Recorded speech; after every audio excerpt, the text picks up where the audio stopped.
Economy 5 year plans. Okay students, आज का जो हमारा टॉपिक है दैट इज़ 5 ईयर प्लान। अब आपको पता होगा जो हमने अपने लास्ट लेक्चर में पढ़ा था वो हमने पढ़ा था प्लानिंग कमीशन। तो थोड़ा सा क्विक रिवीजन कर लेते हैं, उसके बाद हम आते हैं अपने 5 ईयर प्लान्स पे। जैसे कि मैंने आपको लास्ट टाइम बताया था कि प्लानिंग कमीशन कब एस्टैब्लिश हुआ था, 1950 में। कौन सी ऑर्गेनाइजेशन थी जिसने आपकी प्लानिंग कमीशन लाया था, दैट वाज एनपीसी।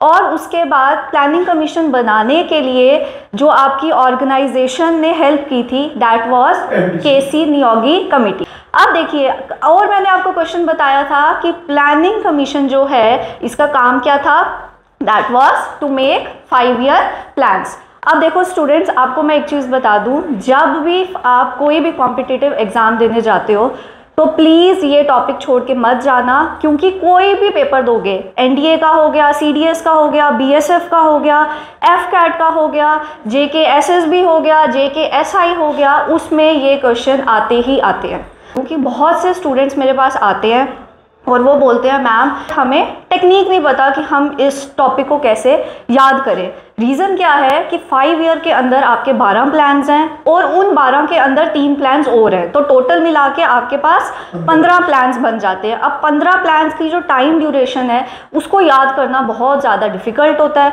और सेकेंडली जो स्टूडेंट्स इसमें एरर क्रिएट करते हैं वो ये करते हैं, वो अप्लाई करते हैं आपका शॉर्टकट फार्मूला। वो क्या करते हैं, फर्स्ट आपका पहला 5 ईयर प्लान जो होता है उसको वो याद करके जाते हैं और उसके बाद +5 करते जाते हैं, जिसकी वजह से क्या होता है, बहुत ज़्यादा एरर क्रिएट हो जाता है और आंसर्स गलत हो जाते हैं। तो आपके लिए मैंने एक कोड जनरेट किया है, आप अपनी प्लीज़ अपनी फर्स्ट ऑफ ऑल अपनी कॉपीज ओपन करो।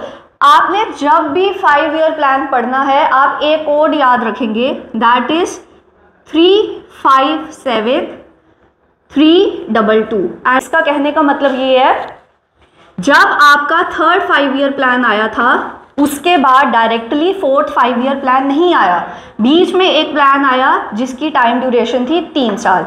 वैसे ही 5 के बाद डायरेक्टली 6th नहीं आया, बीच में एक प्लान आया जो 2 साल का था। 7th के बाद 8th नहीं आया, बीच में एक प्लान आया जो 2 साल का था। तो आपने जब भी 5 ईयर प्लान्स पढ़ना है आपने एक कोड याद रखना है, 357 एंड 322। क्लियर? अब आते हैं 5 ईयर प्लान्स पे। 5 ईयर प्लान्स का मतलब होता है कि 5 साल के लिए कंट्री क्या करती है, अपना पैसा डिफरेंट सेक्टर्स में डिफरेंट डिपार्टमेंट्स एलोकेट कर देती है, जिसकी वजह से क्या होता है 5 साल के बाद आपको उस प्लान से रेवेन्यू जनरेट होता है। और जब आपको रेवेन्यू जनरेट होता है तो ऑटोमेटिकली आपकी कंट्री की जो इकोनॉमी है वो रेस हो जाती है। ये थोड़ा सा ओवरव्यू था 5 ईयर प्लान्स के बारे में। अब एक क्वेश्चन आपको मैं बताती हूँ जो सीडीएस के पॉइंट ऑफ व्यू से है, जो हर बार पेपर में आता है। ऐसी कौन सी कंट्री है जिसने फर्स्ट टाइम 5 ईयर प्लान्स का कंसेप्ट लाया था? तो याद रखना, 5 ईयर प्लान का कंसेप्ट सबसे पहले रशिया ने लाया था। ये सीडीएस के पेपर में बार बार क्वेश्चन आता है। 5 ईयर प्लान्स में एक टर्म आती है जिसको बोलते हो आप एक्सपोनेंट। एक्सपोनेंट का मतलब होता है एक पर्टिकुलर पर्सन या एक पर्टिकुलर ऑर्गेनाइजेशन जब किसी चीज़ को लॉन्च करती है उसको आप बोलते हो एक्सपोनेंट। तो 2 साल पहले सीडीएस के क्वेश्चन में पूछा गया था कि 5 ईयर प्लान्स के एक्सपोनेंट कौन थे। आपने याद रखना है, उसका नाम है जोसेफ स्टेनलिन। इसको प्लीज़ लिख लो, ये बहुत इंपॉर्टेंट क्वेश्चन है। The exponent of 5 year plan, the person कौन था इसके पीछे, इनका नाम था जोसेफ स्टेनलिन। अब आते हैं हम अपने 5 ईयर प्लान्स पे। तो स्टूडेंट मोस्टली इसमें क्या पूछा जाता है कि फर्स्ट 5 ईयर प्लान या सेकेंड 5 ईयर प्लान, इसका कंसेप्ट कहाँ से आया, और 100% क्वेश्चन आता है कि फर्स्ट या सेकेंड या थर्ड 5 ईयर प्लान के मॉडल्स कौन से थे। तो हम पहले पे आते हैं, जो आपका फर्स्ट 5 ईयर प्लान था वो था 1951 से 56। इसमें आपने सिर्फ 5 या 6 चीज़ें जो हैं वो याद रखनी है। नंबर 1 आप याद रखोगे, इसने किस पे फोकस किया था, आपके एग्रीकल्चर पे। वेरी गुड, इसने आपके फोकस किया था एग्रीकल्चर। सेकेंड आपने याद रखना है कि इसके अंडर एसबीआई एस्टेब्लिश हुआ था, दैट वाज 1 जुलाई 1955। ये पेपर में बड़ी बार क्वेश्चन आता है। थर्ड वेरी इंपॉर्टेंट कि फर्स्ट 5 ईयर प्लान का मॉडल कौन सा था, वो आप याद रखोगे हैरेड डॉमर मॉडल। ये आपका करंटली जो 25 में पेपर हुआ था उसमें ये क्वेश्चन आया था कि फर्स्ट 5 ईयर प्लान का जो मॉडल है वो कौन सा। इसके बाद आपने याद रखना है इसके एक्सपोनेंट कौन थे, तो दैट वाज पंडित जवाहरलाल नेहरू जी, आपने ये याद रखना है। उसके बाद आप इसमें लास्ट याद रखेंगे कि इसके अंडर कौन सा बोर्ड आया था, तो जो बोर्ड आया था वो आया था खादी एंड रूरल बोर्ड। तो 5 चीज़ें याद रखनी है। फर्स्ट 5 ईयर प्लान ने किस पे फोकस किया, एग्रीकल्चर पे किया। इसके अंडर एसबीआई एस्टैब्लिश हुआ, दैट वाज 1 जुलाई 1955। कौन सा मॉडल था, मॉडल प्लीज याद रखना, ये आता है पेपर में, that was हैरे Domar. Pandit Jawaharlal Nehru ji ने इसके एक्सपोनेंट थे और इस बोर्ड के अंडर क्या आया, that was khadi and rural board. ये था आपका फर्स्ट 5 ईयर प्लान। अब आते हैं हम अपने सेकेंड 5 ईयर प्लान पे, दैट वाज 1956 से 61। ठीक है, अब आपने इस पे याद करना, देखो जो आपका फर्स्ट 5 ईयर प्लान था उसने किस पे फोकस किया, उसने तो एग्रीकल्चर पे फोकस कर दिया। अब जो कंट्री थी उसको लगा क्यों ना हम आपकी इंडस्ट्रियल सेक्टर पे फोकस करें, तो आपने इसमें याद रखना है सेकेंड 5 ईयर प्लान में इसने किस पे फोकस किया, इंडस्ट्रीज पे फोकस किया। पहले वाले ने फोकस किया था एग्रीकल्चर पे, यहाँ से आपकी इंडस्ट्रियल पॉलिसी आई थी, दैट वाज 1956। इसका जो मॉडल था वो था पीसी महानालोबिस मॉडल।